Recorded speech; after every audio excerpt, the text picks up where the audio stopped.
9월 10일 37가 학계 1장 1절부터 15절까지 말씀으로 성전을 재건하라, 성전을 재건하라, 이런 제목으로 말씀의 은혜를 나누고자 합니다.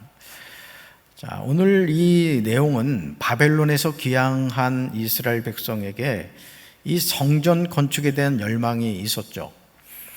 결국 하나님의 말씀에 불순종함으로 말미암아 예루살렘 성 자체가 완전히 파기가 되었죠. 그러니까 하나님의 성전은 예외가 아니었던 것입니다. 그래서 고국으로 돌아온 귀환한 이스라엘 백성들에게 그 간절한 바람이 있었다면 그게 뭐냐? 성전을 건축하는 거였어요. 근데 성전 재건은 사마리아인들의 방해로 오랫동안 중단이 되었습니다. 우리가 느헤미야 말씀을 살펴보고 있습니다만은 우리가 하나님의 일을 할 때 누구도 역사한다? 마귀도 역사한다라는 것이죠. 이런 상황에서 학계 선지자는 이런저런 핑계를 대며 성전 건축을 미루는 백성들에게 공사를 재개하라고 촉구합니다. 하나님이 지금 원하시는 게 뭐냐? 너희들이 왜 이 성전 재건하는 일을 중단하고 있느냐? 이거를 계속해서 얘기하는 거예요. 하나님의 백성에게 가장 시급한 과제는 하나님의 집을 다시 세우는 것이었습니다. 그래서 성전 건축은 시들어가는 신앙의 재건을 의미하는 동시에 민족 부흥의 최우선 과제이기 때문에 그랬던 것이죠. 오늘도 마찬가지입니다. 오늘 우리가 신앙생활을 함에 있어서 성전 중심의 신앙생활을 해야 되고, 우리가 이 코로나19 가운데서도 예배당에 나와서 예배를 드려야 하는 이유 중에 하나가 바로 여기 있다는 것이죠. 자, 질문 보겠습니다. 질문. 성전 건축은 어떻게 다시 시작되었습니까? 라는 질문이에요. 첫째, 같이 읽습니다. 하나님의 명령에 귀 기울였습니다. 아멘. 자, 1절부터 2절에 나오는 내용이죠. 오래전에 중단돼 방치되어 있던 성전 건축을 하나님께서 다시 명령을 하셨습니다. 성전을 건축하라, 이렇게 명령을 하신 거예요. 학계 선지자를 통해서 주시는 명령은 분명했습니다. 황폐한 성전을 버려둔 채 편안한 일상을 누리는 것이 옳지 않다고 하셨습니다. 하지만 백성들은 여호와의 전을 건축할 때가 아직 이르지 않았다며 핑계를 대는 거예요. 지금 상황이 어떤 상황인데 성전 건축을 합니까? 아주 그럴듯한 핑계를 대기 시작했던 거죠. 왜냐하면 건축을 반대하는 세력은 여전히 지배했고 자신들의 형편도 나아진 것이 없다고 생각했기 때문에 그렇습니다. 여러분, 하나님의 일을 함에 있어서 상황을 보고 환경을 보다 보면 할 수 있는 것이 아무것도 없습니다. 이리 계산해보고 저리 계산해보면은 성전 건축 도저히 불가능하다, 이렇게 느껴지죠. 자, 현실적인 상황은 하나님의 집을 세우는데 부정적이었어요. 안 된다는 생각뿐이었던 거죠. 오늘도 장례식을 이렇게 가서 이제 예배를 드리고 오는데 어느 권사님이 이 성전 리모델링에 대한 얘기셨던 것 같아요. 그래서 이제 그거를 해야 되는데 교회 재정은 없고, 그래가지고 어떻게 하셨느냐? 자기 집을 담보로 잡혔다는 거예요. 아멘 아무도 안 하잖아요 지금. 아멘 하면 담임 목사님 찾아가서 그렇게 시킬까봐. 그래서 오늘 사실 이 학계 말씀을 전하게 될 줄 제가 몰랐잖아요, 사실은. 그래서 그 권사님의 얘기를 들으면서 그렇구나, 이 성전에 어떤 일을 한다는 것은 헌신된 분의 그 헌신을 통해서 이루어지는구나, 이제 그 사실을 알게 됐습니다. 우리 교회를 이 건축할 때도 그렇다는 간증의 말씀을 제가 오늘 들었습니다. 자, 여러분, 우리가 하나님의 집을 세울 때, 또는 우리가 하나님의 집을 재건해 갈 때 우리가 기억해야 될 것이 뭐냐? 주변의 소음을 차단하고 하나님의 음성에 집중해야 한다는 거예요. 따라붙어. 하나님의 일은 순종할 때 하나님이 이루어 가십니다. 아멘. 자, 그때 비로소 현실의 벽을 뛰어넘어 하나님의 역사를 경험할 수 있다는 거죠. 오직 하나님의 음성에 귀 기울일 때 그가 원하시는 방향으로 나아갈 수 있다는 거예요. 제가 홍성에서 목회를 할 때 경험을 좀 말씀을 드리면, 제가 언젠가 말씀을 드린 것 같아요. 교회 뒤편에 이제 홍성 제일교회 이 글자가 있었어요. 근데 예전에는 여러분 간판 아시죠? 예전 간판. 그 형광등을 넣어가지고 간판을 만들었어요. 지금은 LED로 해가지고 수명도 오래 가고 밝습니다만 예전에는 그 형광등을 넣었거든요. 근데 그걸 해놨더라고요. 근데 하도 오래돼가지고 간판이 녹이 쓸어가지고 막 벽에 녹물이 이렇게 흘러 있던 거예요. 제 눈에 그게 안 띄었겠습니까? 제 눈에 띈 거예요. 그래서 제 마음속에 어떤 소원이 생겼냐면, 야, 저거 LED 글씨로 하면 참 좋을 텐데 했죠. 그랬더니 어느 원로 장로님이 이제 그 감동이 되셨는지 내가 하겠다는 거예요. 했을까요? 했습니다. 교회 마크 넣고 홍성 제일교회. 그래가지고 얼마나 화난지 그냥 주변 아파트에서 난리가 났어요. 너무 밝아가지고 잠을 못 자겠다고. 그래서 조도를 한 70으로 낮췄습니다마는 저는 그거 볼 때마다 은혜가 되는 거예요. 그러니까 여러분, 우리가 하나님을 향하여 선한 뜻을 가지면요, 하나님이요 일하십니다. 아멘. 제가 지금 강경 제일교회 앞뒤에 글자를 보면서 지금 해야 되는데 하고 있거든요. 감동될 줄로 믿습니다. 긴장하고 있어요. 자, 두 번째 볼까요? 두 번째 같이 읽습니다. 하나님과의 관계 회복을 시급한 문제로 여겼습니다. 3절부터 11절에 나와요.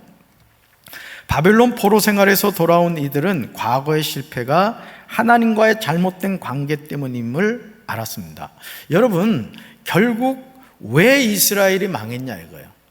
왜 하나님의 택한 백성이 망해서 포로로 잡혀갔느냐? 뭐 때문이다? 하나님과의 관계에서의 실패였다는 것이죠. 이방 땅에서 신앙과 예배의 자유가 얼마나 소중한지를 깨달았습니다. 여러분 생각해 보세요. 코로나19 때문에 우리가 예배를 못 드리게 되는 때가 오리라 여러분 생각했습니까? 언제나 우리 예배 드릴 수 있다고 생각을 했어요. 오늘 제가 이발을 했어요. 몰랐죠? 여러분들한테 잘 보이려고 이발했다고요. 2대8 하고 왔단 말이죠. 근데 제가 머리를 하러 갔더니 어느 교회 성도가 그랬다는 거예요. 강경제일감리교회는 왜 예배를 드리냐고 그랬다는 거야. 그래 얘기를 했더니 또 그 교회 다니는 성도가 남의 교회 일에 왜 콩나라 판나라 하냐고 자기들끼리 싸우더래요. 참 웃기죠. 여러분, 예배를 드려야 돼요? 말해서 뭐합니까? 강경의 모교회가 예배를 잘 드려야지 다른 교회도 예배 잘 드릴 거 아니에요. 그래서 제가 세게 얘기했죠. 우리 교회는 예배 드린다고. 자, 보세요. 이방 땅에서 신앙과 예배의 자유가 얼마나 소중한지를 깨달았다는 거예요. 그래서 성전 재건이 곧 하나님과의 관계가 회복되는 길이고 민족이 살 길이라고 여겼던 겁니다. 그냥 건물이 아니었던 거예요. 오늘 우리 신앙생활에서도 마찬가지입니다. 이 건물이 그냥 무슨 일반적인 건물의 개념이 아니에요. 우리가 하나님께 예배드리고 하나님께 기도하고 하나님을 찬양하는 성전인 줄로 믿습니다. 그래서 가장 먼저 무너진 성전을 다시 세우고자 했던 거죠. 하지만 건축이 중단되고 시간이 흐르면서 성전 방치를 당연한 것으로 여기게 되었습니다. 이것은 잘못된 선택이었던 거죠. 여러분, 혹여나 오해하지 않으셨으면 좋겠습니다. 담임 목사가 그냥 작년에 12월 10일 날 오더니 그냥 맨날 청소하자, 무슨 거미줄 치자, 막 그냥 뭐 이것도 보이고 저것도 보이는데 나는 아무리 봐도 안 보이는데 우리 목사님은 왜 그럴까? 뭐 그런다면서요. 우리 집사람한테 사모님 참 힘드시겠다고. 저 집에서는 안 그래요. 집에서는 저희 집사람한테 물어보세요. 제가 얼마나 편안한 남편인데. 근데 어떡합니까? 담임 목사 눈에 자꾸 하나님이 보여주시는데, 제가 높이 있는 거미줄을 제거하는 거에 상당히 저기 했는데 며칠 전에 금성 고깃집에 가가지고 점심을 먹는데 사실 또 하나님이 참 보여주시는 거예요. 뭐냐면 여러분 그 앞에 공용 화장실이 있잖아요. 금성 고깃집 모르십니까? 우리 박성순 권사님 사업장이잖아. 유영 권사님하고 우리 김현미 집사님. 그런데 그 앞에 공용 화장실 거미줄을 어떤 아줌마가 제거를 하고 있는 거예요. 봤더니 말이죠, 이따만하게 긴 걸 가지고 하는 거예요. 와, 제 레이더에 걸린 거예요. 야, 저거 사야 되겠다. 교회 와가지고 바로 우리 전도사님한테 그거 사라고 얘기했죠. 오늘 제가 써봤거든요. 5m요, 5m. 그래서 제가 거미줄 좀 제거했죠. 여러분, 우리가 하나님의 성전을 향한 마음을 가지면 자꾸 보이는 거예요, 보이는 거. 뭐 이런 담임 목사를 만났으니 어떡하겠어. 같이 협력합시다. 그래야 돼요. 자, 보세요. 자기 집을 지어 편안한 일상을 누리는 것보다 하나님의 성전을 먼저 세워야 했다는 거죠. 성전의 재건 없이는 먹어도 배부르진 않았어요. 오늘 성경에 나오는 내용입니다. 또 많은 씨를 뿌려도 수확이 적을 수밖에 없었어요. 삶에서 만족과 기쁨을 찾을 수 없었다는 거죠. 여러분, 우리가 이런 마음을 가져야 된다고요. 정말 내가 사는 집을 알뜰살뜰히 하고 청소를 하고 막 관심을 가지듯이 우리가 하나님께 예배드리는 이 거룩한 성전에 여러분 관심을 갖고 청소하고 해야 된다고요. 아멘. 제가 하도 이러니까 집 청소를 안 해가지고 신방 안 받는다는 첩보를 제가 입수했어. 저는 신방 가면은 절대 거실 외에 다른 데 가보지 않아요. 뭐 안방 열어보고 막 이러지 않아요. 예배 드리는 데서 가만히 있다가 오니까 걱정하지 말고 목사님 좀 초청 좀 해줘요. 집에 가고 싶은데 초청을 해야 가지. 하나님께서 축복하셔야 민족이 부흥할 수 있습니다. 그러니까 여러분, 문재인 정부가 지금 엄청난 잘못을 하는 게 뭐냐, 늘 말씀드리잖아요. 지금 어느 때보다도 대한민국을 위해서 기도해야 되고, 여러분 정치인들을 위해서, 경제인들을 위해서 기도해야 되는 이러한 때에 예배를 드리지 말라고 하는 게 제정신입니까, 여러분? 우리라도 깨어 기도합시다. 아멘. 그래서 성전 재건은 하나님 중심으로 살아감에 있어서 가장 중요한 과제예요. 그래서 저는 우리 강경제일교회를 정말 아주 호텔처럼 잘 가꿔서 아주 어디다 내놔도 손색이 없는 그런 성전이 되어야 될 줄로 믿습니다. 무너진 제단을 수축할 때 비로소 모든 것이 바로 선다는 거죠. 자, 셋째 볼까요? 셋째, 같이 읽습니다. 하나님의 명령에 믿음으로 응답했습니다. 아멘. 12절부터 15절에 나오죠. 여호와의 말씀이 학개에게 임하고 23일 만에 성전 공사가 재개되었습니다.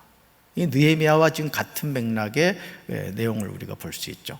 하나님의 일은 하나님의 감동하심과 도우시는 힘을 얻을 때 비로소 올바르게 나타난다는 거죠.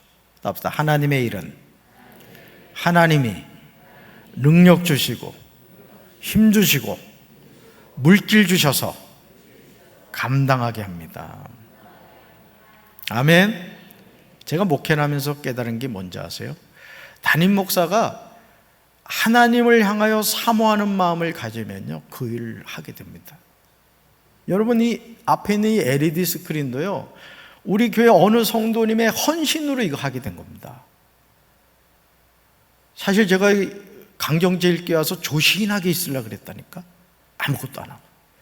근데 어느 성도님의 감동으로 이거 하게 된 거예요. 제가 하자 안 그랬어요. 우리 장로님들이 하자 그랬어요. 그렇죠? 장로님 맞죠? 왜 아무도 우리 장로님들 뭐 모른 척 하네, 오리발 내미네. 제가 하자 안 그랬어요. 그렇죠? 박용선 장로님 그렇지? 그랬다고. 좀 가만히 있으려 했어요. 근데 이제 이렇게 하나님이 하게 해주신 거예요. 강대상도 마찬가지고. 그 얼마나 감사해요. 그러니까 하나님을 향한 선한 뜻을 가지면 누가 하신다? 하나님. 마음의 감동을 이렇게 하게 하시는 거죠. 따라서 하나님이 원하시는 일에 앞서 그분의 임재와 동행하심을 위해 기도해야 돼요. 그러니까 제가 우리 성도님한테 제발 원하는 게 뭐냐면은 내가 물질로 헌신하지 못하고 시간으로 헌신하지 못하신다. 그래도 기도할 수 있잖아요. 아멘? 그럼요. 기도로 협력할 때 하나님이 하나님의 어떤 감동을 주는 사람을 통해서 하나님의 일을 이루어 가신다는 거예요. 그러니까 여러분 겁먹지 말고 기도로 동역하시기 바랍니다. 할렐루야. 그래서 그동안 미뤘던 성전공사의 승낙이 떨어졌으니 더 이상 주저할 것이 없었다. 그러니까 여러분 하나님이 하라고 하면 하는 거예요. 그러니까 여러분 교회 일은 절대 돈 쌓아놓고 하지 않습니다. 하나님이 하라고 하면 믿음으로 하면 하나님이 채워주시는 거예요. 하나님의 원리는요, 주고 하는 게 아니에요. 시작하면 주시는 거예요. 아멘. 그렇습니다. 그래서 스룹바벨과 여호수아는 성전 재건 공사를 재촉하며 앞장을 섰던 거예요. 자, 학개 선지자를 통해서 우리 성전 재건하자, 이거 하나님 말씀이고 명령이다, 이렇게 선포를 했더니 그 일에 누가 앞장섰다고요? 스룹바벨과 여호수아가 그 일을 진두지휘했던 거예요. 하나님이 모두의 마음에 감동을 주셔서 백성 모두 하나 되어 성전 재건의 뜻을 모았던 거예요. 저는 우리 강경제일교회 성도 여러분들이 담임 목사와 함께 이 마음의 감동을 받아 이 일을 이루어가게 되시길 주님의 이름으로 축원합니다. 학개 선지자는 방치된 성전 공사를 재개하라는 하나님의 명령을 전한 거예요. 자, 보세요. 역할 분담이 있는 거예요. 학개는 뭐하고? 하나님의 명령을 전하고, 또 그 일에 누가 앞장섰다? 스룹바벨과 여호수아가 앞장섰던 거예요. 오늘 우리 앞에도 하나님이 원하시는 역사적인 사명이 놓여 있습니다. 그 일은 하나님이 주신 감동으로 시작하는 거예요. 여러분 이 밤에도 뜨겁게 찬양하고 기도할 때 주여 나도 하나님께 쓰임받는 인생 되게 하옵소서 기도하시길 주님의 이름으로 축원합니다. 그 음성에 귀를 기울일 때 주변의 소음과 방해를 이겨낼 수 있고 사명을 잘 감당하게 된다는 거예요. 참 오늘 그 금강 그 고수부지를 걷는데 그 또 갈대밭에서요 어떤 무당하고 할아버지 할머니 아줌마 내외 같아. 거기서 저기를 하고 있더라고요. 저기 뭐야 무당이 하는 게 뭐예요? 푸닥거리라고 하죠. 세상에 거기서 갈대밭에서 푸닥거리를 하고 있더라고. 그래서 제가 지나가면서 그랬죠. 주여 역사하여 주시옵소서. 완전 초치고 갔을 거야 그 사람들. 내가 세게 기도했거든요. 여러분 오늘 우리가 이 세상을 살면서 하나님 없는 인생이 얼마나 불쌍합니까? 그리고 여러분 우리가 주님의 몸된 교회를 위해 헌신할 수 있는 시간이 그렇게 많지 않아요. 주님이 쓰시기 원하는 때가 있다고요. 우리 사랑하는 성도 여러분들 아름답게 쓰임받게 되길 주님의 이름으로 축원합니다. 그럴 때 믿음의 응답은 축복이 되어 우리에게 돌아오는 거예요. 그걸 여러분 잊지 마셔야 돼요. 자, 묵상 질문 볼까요? 첫째, 하나님의 음성에 귀 기울이기에 노력하고 있습니까? 라는 거예요. 하나님의 음성에 귀 기울이기 위해 노력하고 있어요? 우리 사랑하는 성도들 그러시길 바랍니다. 쓸데없는 말은 어떻게 하고? 한 귀로 듣고 한 귀로 흘러버리고, 하나님의 말씀 어떻게 하라고요? 한쪽 귀 막아야 돼, 못 나가게. 그래서 그 음성 듣고 순종하며 사시길 바랍니다. 자, 두 번째 질문이에요. 현재 내 삶에 가장 시급한 과제는 무엇입니까? 라는 거예요. 현재 내 삶에 가장 시급한 거. 자, 7절. 우리 7절 다시 한번 읽습니다. 7절 같이 읽습니다. 시작. 만군의 여호와가 말하노니 너희는 자기의 행위를 살필지니라. 아멘. 자, 그러면서 8절 읽습니다. 너희는 산에 올라가서 나무를 가져다가 성전을 건축하라. 그리하면 내가 그것으로 말미암아 기뻐하고 또 영광을 얻으리라. 여호와가 말하였느니라. 아멘. 산에 올라가서 뭘 가져다가? 나무를 가져다가. 그러니까 여러분 하나님은 우리에게 무슨 대리석으로 아주 삐까번쩍하게 그런 게 아니라는 거예요. 말씀에 순종하여서 지어진 성전을 내가 기뻐하겠다라는 거예요. 오늘도 우리가 하나님의 말씀에 순종할 때 하나님이 영광 받으실 줄로 믿습니다. 자, 세 번째 볼까요? 세 번째, 주님의 감동에 따라 같이 있습니다. 주님의 감동에 따라 민첩하게 반응하고 있습니까? 이거예요. 자, 14절 같이 읽습니다. 여호와께서 스알디엘의 아들 유다 총독 스룹바벨의 마음과 여호사닥의 아들 대제사장 여호수아의 마음과 남은 모든 백성의 마음을 감동시키심에 그들이 와서 만군의 여호와 그들의 하나님의 전 공사를 하였으니. 아멘. 자, 하나님이 뭘 만지셨어요? 마음을 만지신 거예요. 마음. 이런 하나님의 마음이 저와 여러분에게 함께 하시길 주님의 이름으로 축원합니다. 그러니까 하나님이 우리 마음에 감동 줄 때 뭐 해야 된다? 순종해야 돼. 순종. 아멘. 웃지 아멘 이렇게 시원찮아요. 아멘. 네. 자, 삶에 적용 봅시다. 하나님이 나에게 바라시는 가장 중요하고 시급한 과제는 무엇일지 찾아봅시다라는 거예요. 하나님이 나에게 바라시는 가장 중요하고 시급한 과제가 뭐냐예요. 순종할 수 있게 되기를 주님의 이름으로 축원합니다. 우리